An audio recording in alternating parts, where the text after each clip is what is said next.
Nanti Allah Subhanahu wa Ta'ala. Puji syukur hanyalah milik Allah Subhanahu wa Ta'ala.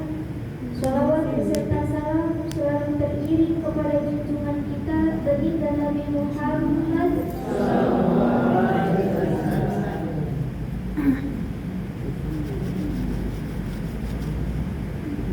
Baik Ibu, pada pertemuan kita kali ini kita akan melanjutkan pembahasan yang kemarin, yaitu tentang rukun sholat. Ibu masih ingat rukun sholat kemarin ada berapa? Ada 11. Iya, ada 11. Yang kemarin kita bahas baru 4, Ibu.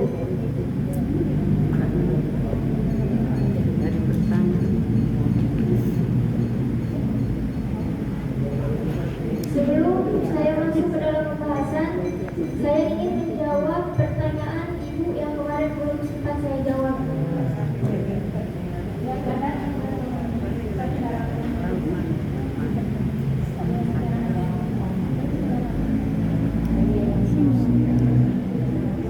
Pertanyaan Ibu ini yang gimana tata cara sholat orang yang sakit.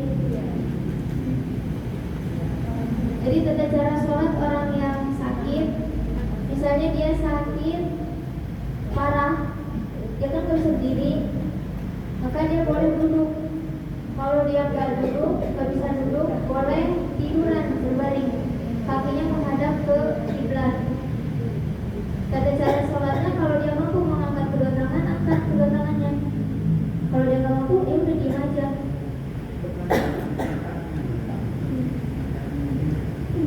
Dan kalau dia nggak mampu menggerakkan anggota tubuhnya, dia bisa sholat menggunakan isyarat mata.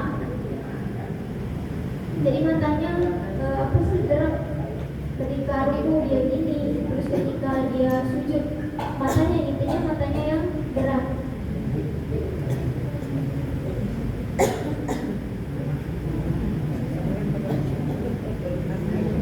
Baik, kita masuk ke dalam pembahasan.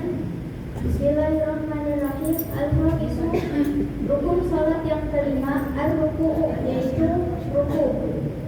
Jadi ruku ini termasuk rukun salat yang nggak boleh kita tinggalkan. Kalau misalnya rukun ini kita tinggalkan, otomatis salat kita nggak sah. Kenapa? Karena ruku ini termasuk rukun salat. Bi'an yanhaniya bihaitsu tanalu rakatahu rukbataini, yang mana posisi kita ruku itu membungkukkan badan. Yang tadinya kita berdiri, kemudian ketika ruku kita membungkukkan badan, sebagaimana kedua telapak tangan ini memperoleh kedua dengkulnya. Jadi ketika ruku kita bungkuk atau ruku, kemudian kedua telapak tangan menyentuh kedua dengkul. Dan posisi punggung itu harus rata, Ibu. Ketika kita ruku, kita harus rata punggungnya.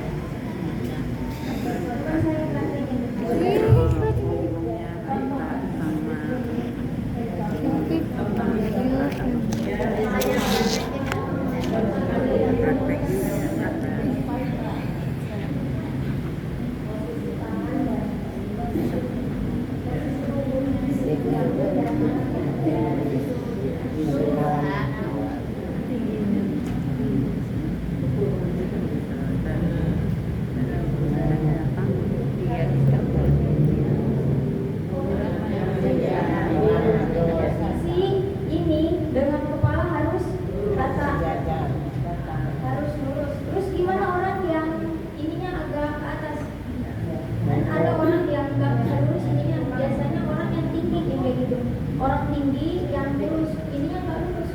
Terus itu gimana? Ya nggak apa-apa, karena emang dia nggak bisa. Tapi kalau emang semampu dia emang kayak gitu, dia mampunya kayak ada bengkok di sini, itu nggak apa-apa. Terus posisi kedua telapak tangan ada di dengkul, di sini. Nggak boleh di atas dengkul. Nggak boleh di atas dengkul, karena kalau di atas dengkul ininya jadi karata. Dan begitu juga nggak boleh di bawah Kalau dipukul dia jadi turun. Ada yang ada yang itu loh. Kan ada yang kayak gini. Ada yang gini. Ini. Kalau gini dia nggak lurus.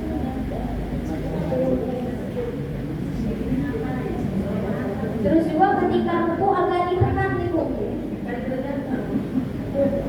Kayak agak ditekan sampai belakang sini terasa ada yang menarik. Jadi bukan cuma sekedar nempel gini, tapi agak ditekan sampai ini juga lurus.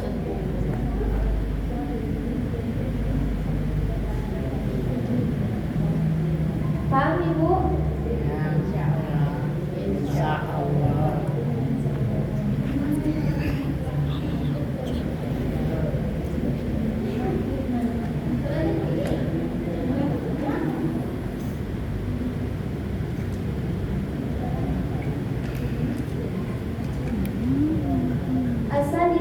Kemudian rukun sholat yang selanjutnya yaitu rukun sholat yang ke-6 at-tumaninatu fihi biqadri subhanallah. Rukun sholat yang selanjutnya adalah tumaninah fihi di dalam ruku. Tumaninah itu apa ibu? Tumaninah itu diam, ya berhenti sejenak. Seukuran membaca lafaz subhanallah. Jadi ketika kita tumaninah itu ukurannya membaca lafaz subhanallah atau satu tarikan nafas. Contoh, di sini kan tumaninah di dalam ruku. Berarti ketika kita ruku itu harus tumaninah. Kita ruku baca tasbih subhana rabbiyal azim wa bihamdi, subhana rabbiyal azim wa bihamdi, subhana rabbiyal azim wa bihamdi. Satu tarikan nafas. Langsung Allahu Akbar. Jadi enggak boleh kita habis baca tasbih langsung berdiri kayak cebok gini. Jadi tanpa ada jeda itu enggak boleh. Karena kita meninggalkan rukun itu tumaninah. Minimal seukuran itu kita berhenti itu seukuran kita baca subhanallah di dalam hati. Kayak habis baca tasbih subhanallah langsung berdiri. Atau satu tarikan nafas. Habis baca subhana rabbiyal azim wa bihamdi 3 kali, satu tarikan nafas langsung berdiri. Itu. Nah, penempatan tumaninah ini bisa di awal bacaan tasbih, bisa juga di akhir bacaan tasbih. Misalnya kita habis baca Fatihah, terus baca surat, ruku Allahu Akbar, ruku. Di situ kita tumaninah dulu. Enggak apa-apa boleh. Tarikan nafas atau baca subhanallah dalam hati, habis itu baca tasbih subhana rabbiyal azim wa bihamdi, subhana rabbiyal azim wa bihamdi, subhana rabbiyal azim wa bihamdi. Paham ibu?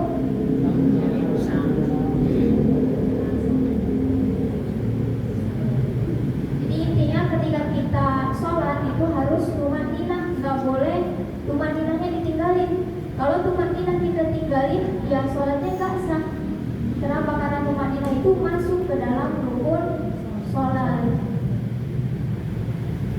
As-sabiu, kemudian yang selanjutnya al-i'tidalu. Rukun sholat yang selanjutnya yaitu yang ke-7 adalah al-i'tidalu, yaitu i'tidal. Yang mana posisi i'tidal ini kembali berdiri. Yang tadinya kita ruku, kemudian i'tidal itu berdiri.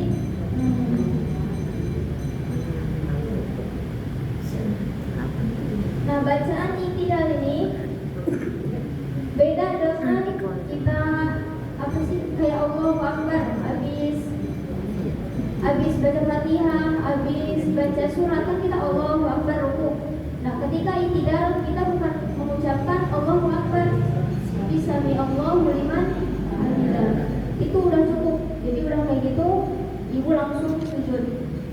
Jadi nggak harus panjang-panjang, karena memperpanjang bacaan ketika i'tidal itu juga nggak baik, bisa membatalkan sholat. Misalnya kita tambahin bacaannya, tambahin banyak sampai itu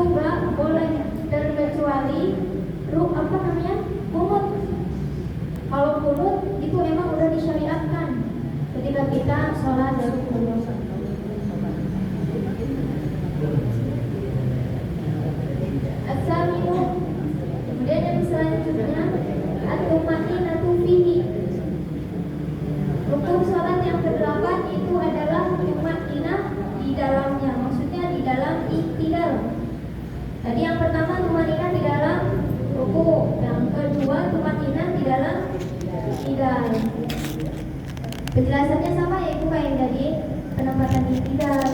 Itidal itu apa? Dan yang selanjutnya at-tasi'u as-sujudu marrataini. Yang ke-9 sujud 2 kali. Jadi rukun sholat yang ke-9 itu sujud 2 kali. Lalu gimana orang yang sujudnya cuma sekali? Yaitu sholatnya batal. Karena di sini dijelaskan marrataini 2 kali. Gak boleh kita kerjakan 1 kali atau ditambahin jadi 3 kali. Itu gak boleh. Bi'adya doa jabhatahu ala musallahu maksyufatan. Dimana ketika kita sujud, kita meletakkan dahi kita di atas tempat sholatnya, yaitu sejadah. Jadi ketika kita sholat, dahi kita ini harus nempel ke tempat sujud Ibu. Kita kan sering melihat orang pakai mukena, dia ketutup ininya. Itu sholatnya tetap sah, cuman kurang sempurna. Paham Ibu? Nah, 7 anggota sujud yang wajib nempel ketika kita sujud itu ada 7. Itu ada 7. Ini praktekin lagi. Yang pertama dahi, ini harus nempel bersama dengan hidung. Dan kalau kita kalau orang yang gak ada hidungnya, kayak saya kan gak ada, gak terlalu maju. Ini sunah, tapi walaupun sunah itu harus dikerjakan. Pasti kan kalau kita begini, itu otomatis nempel.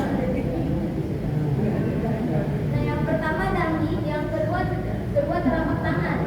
Ini harus nempel ke sejadah. Kemudian yang ketiga, kedua lutut. Kedua ini jari kaki, jari kaki.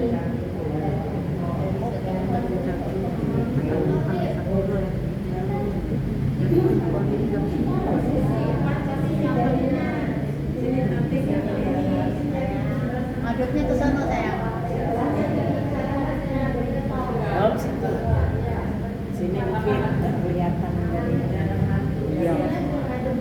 Allah. sini ya. Ya, kelihatan dari ini. Ya ke sini, nggak kelihatan ke sini dikit. Ini.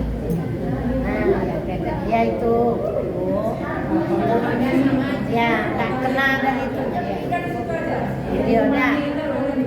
Udah masuk.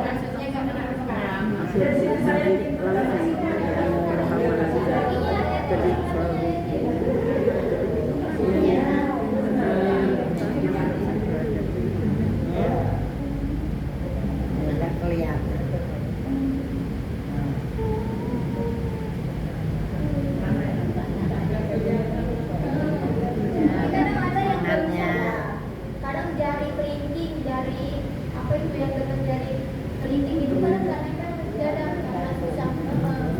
Itu nggak apa-apa. Hidungnya nempel kayak itu hidungnya.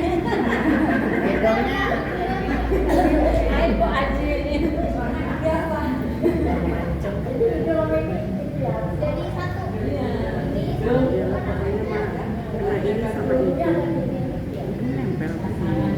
Ini Kaki sayang, kakinya. Kakinya ke sisi saja, kaki ke sisi kaki. Kalau itu Itu ya Ibu.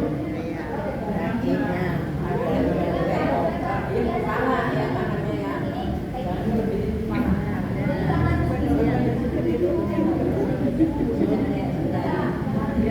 kaki jempol kalau diungkapkan.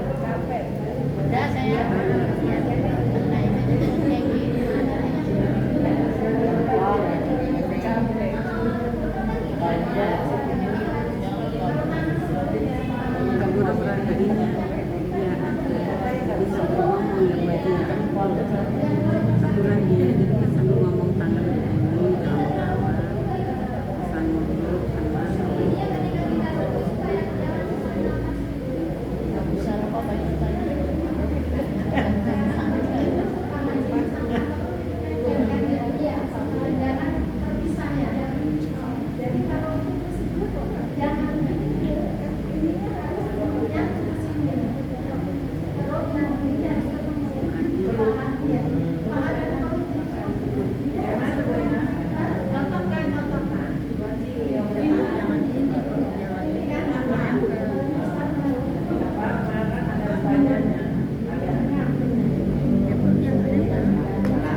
gini kan itu kan kayak kepakan mahal.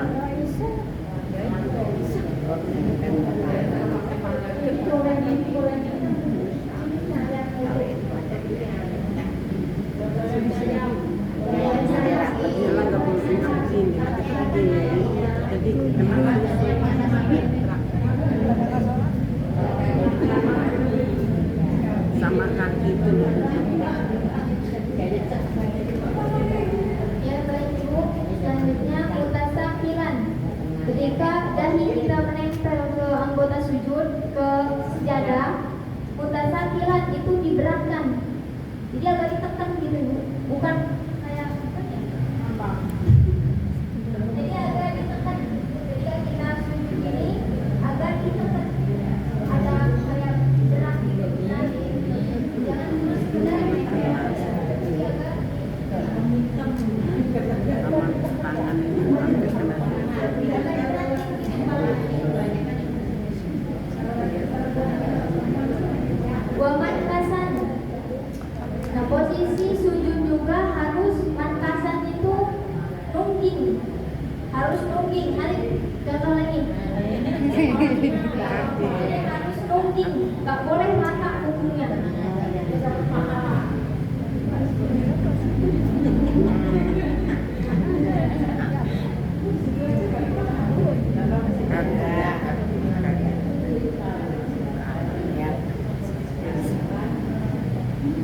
Dia harus nungging ya. Gak boleh mata agak bawah deh.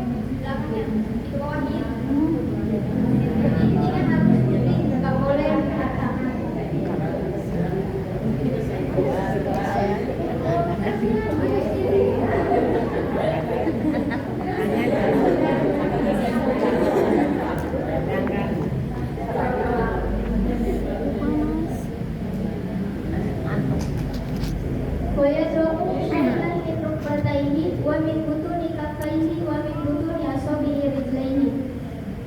Nah, selain dahi, hidung yang harus nempel ketika kita sujud ke sejadah itu adalah kedua telapak tangan.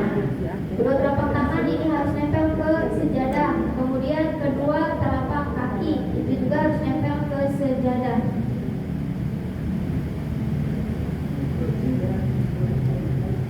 Kalau kita pakai mukena yang potongan itu Ibu, yang ada roknya, itu apa namanya? Kayak susah Kak ketika kita sujud kedua telapak tangan itu.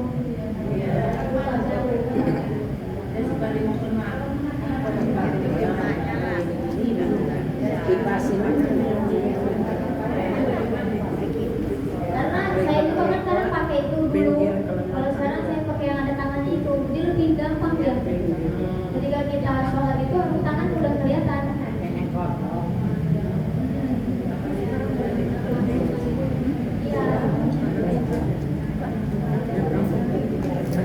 Al-Ashiru yang ke-10, rukun sholat yang ke-10 at-tumaninatu fihi, yaitu tumaninah di dalam sujud.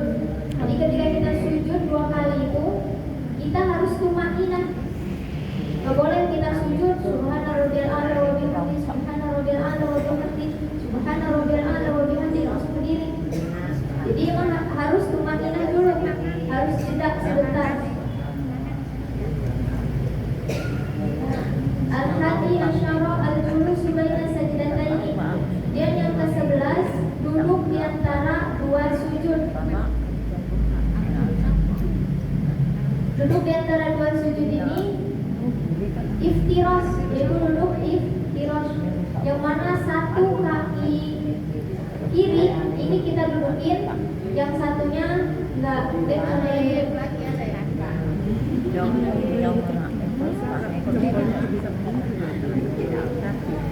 Beda antara duduk tahiyat akhir dengan duduk iftiras. Kalau iftiras itu duduk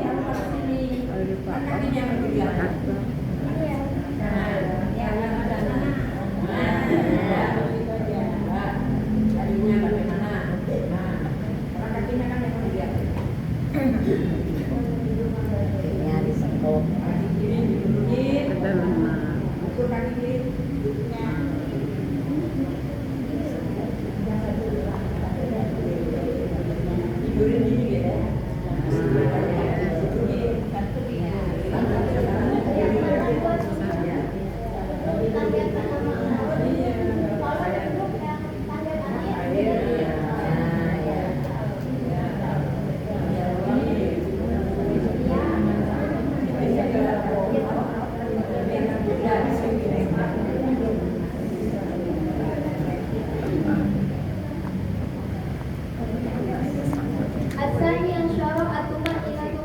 kemudian rukun salat yang ke-12 itu tumaninah di dalamnya, maksudnya di dalam duduk di antara dua sujud.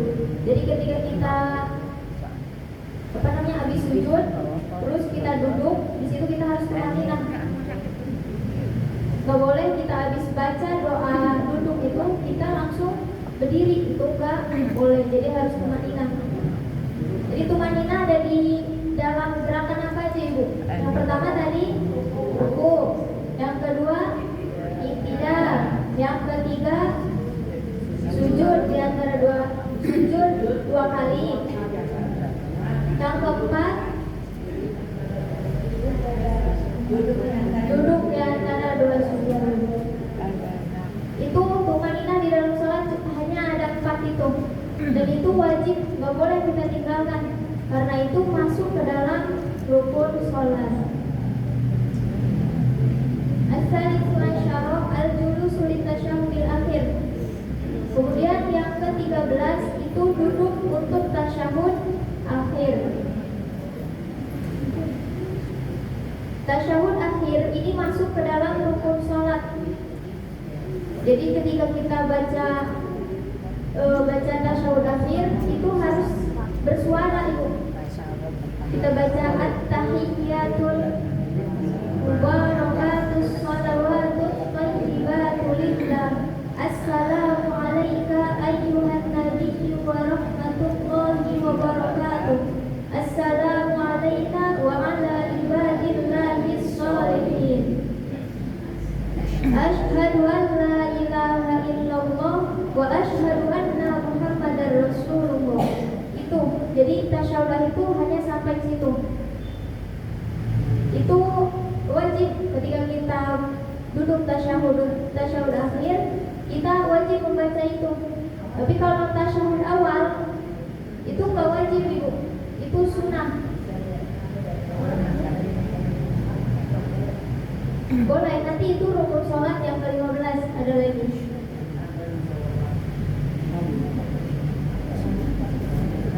Jadi ketika kita tasyahud akhir itu harus membaca tadi tahiyat sampai asyhadu an la ilaha illallah wa asyhadu anna Muhammadar Rasulullah. Karena apa? Tasyahud akhir ini masuk ke dalam rukun qauli, sama seperti Fatihah. Fatihah kan harus terdengar oleh murid kita sendiri. Begitupun tasyahud akhir ini. Tapi kalau tasyahud awal itu gak wajib. Jadi mau kita baca mau enggak itu gak apa-apa. Kalau tasyahud awal. Tapi karena kita ingin kesempurnaan ketika sholat, jadi harus dibaca. Al-Khamisu asyara. Kemudian rukun sholat yang ke-15 as-sholatu ala Nabi sallallahu alaihi wasallam wa aqalluha Allahumma sholli ala Muhammad. Rukun sholat yang ke-15 itu sholawat kepada Nabi Muhammad sallallahu alaihi wasallam. Minimal bacaan sholawat itu Allahumma sholli ala Muhammad. Jadi enggak harus panjang-panjang. Kan banyak sholawat kepada Nabi itu. Di sini minimalnya Allahumma sholli ala Muhammad. Kenapa nggak pakai Sayyidina? Biasanya kan kita Allahumma sholli ala Sayyidina Muhammad wa ala ali Sayyidina Muhammad. Karena ulama mengatakan yang paling utama itu hanya mengucapkan Allahumma sholli ala Muhammad. Ketika sholat itu bagusnya nggak pakai Sayyidina. Kalau di luar sholat pakai nggak apa-apa, karena ini bukan termasuk. Boleh.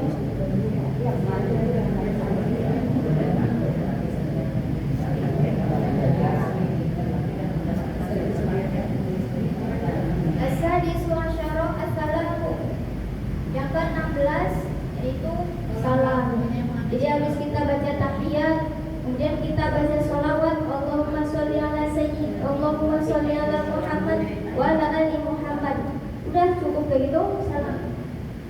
Nah, salam ini yang fardu itu, yang wajib itu ke kanan. Jadi yang dihitung itu hanya ke kanan. Kalau ke kiri itu nggak wajib. Jadi misalnya ibu salam assalamualaikum, udah selesai. Jadi nggak harus ke kiri. Ke kiri itu sunnah. Tapi kalau kita mendapatkan sunnah harus dikerjakan. Minimal salam itu assalamualaikum. Assalamualaikum. Kalau ditambahin kayak kita udah bersunahnya assalamualaikum warahmatullahi. Assalamualaikum warahmatullahi.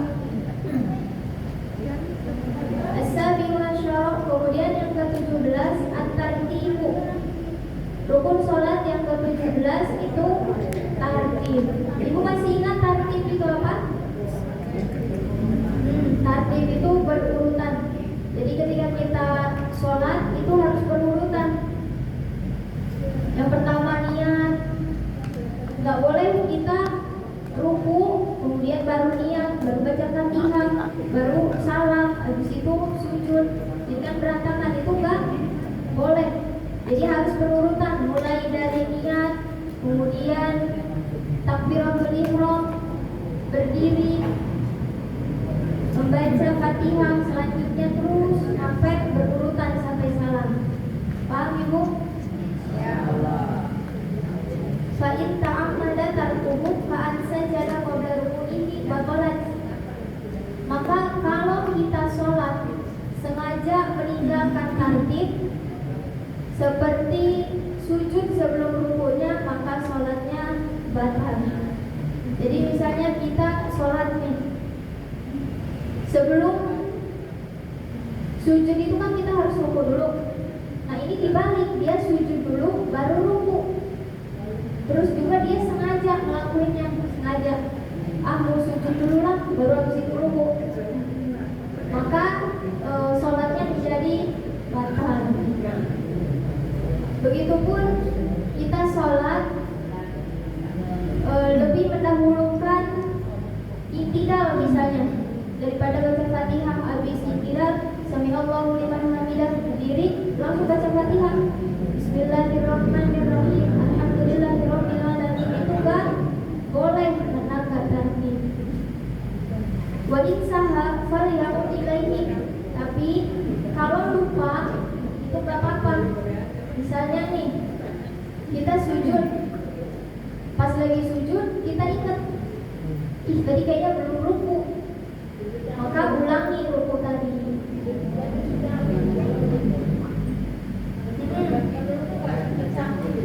Kalau sujud sahwi itu kan kita meninggalkan rukun Ibu, tapi kita ulang lagi, jadi nggak perlu sujud sahwi. Sujud sahwi itu kayak kita ninggalin kunut. Itu kan wajib tapi bukan rukun. Kalau rakaatnya ketinggalan,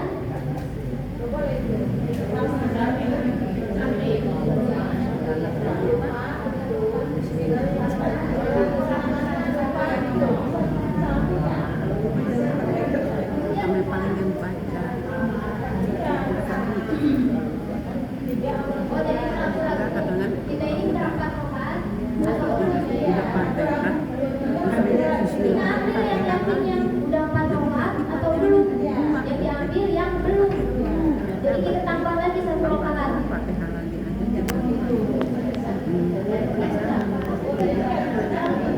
Enggak, itu kan kita lupa. Rakaat. Kalau kita emang lupa rakaat itu.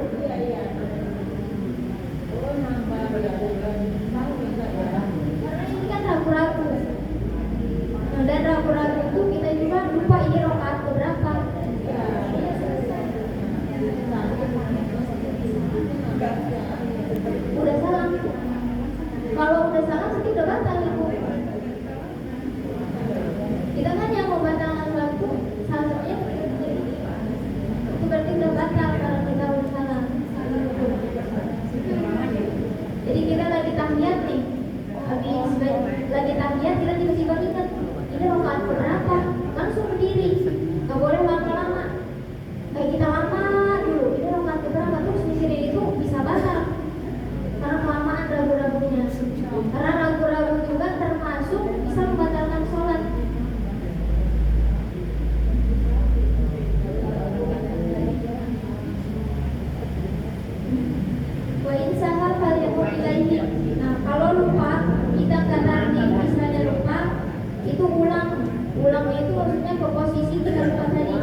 Jadi bukan kita ulang rakaat lagi, posisinya kita kembali ke ruku yang kita lupa tadi. Habis ruku, i'tidal baru sujud. Illa an yakuna fi mithlihi aw ba'dahu kadatiku bihi rakaatuhu walau tumasaha bihi. Kecuali ini, kita lagi rakaat kedua, misalnya lagi sholat rakaat kedua, lagi baca Fatihah, Bismillahirrahmanirrahim, lagi baca Fatihah, kita ingat di rakaat pertama tadi kita udah ruku belum ya? Nah kalau kayak gitu rakaat yang tadi harus diulang, karena ruku itu kan rukun. Ruku i'tidal itu rukun, nggak boleh ditinggal. Kalau misalnya kita lupa di rakaat yang pertama tadi ada yang ketinggalan rukunnya, itu wajib diulang rakaatnya. Paham Ibu?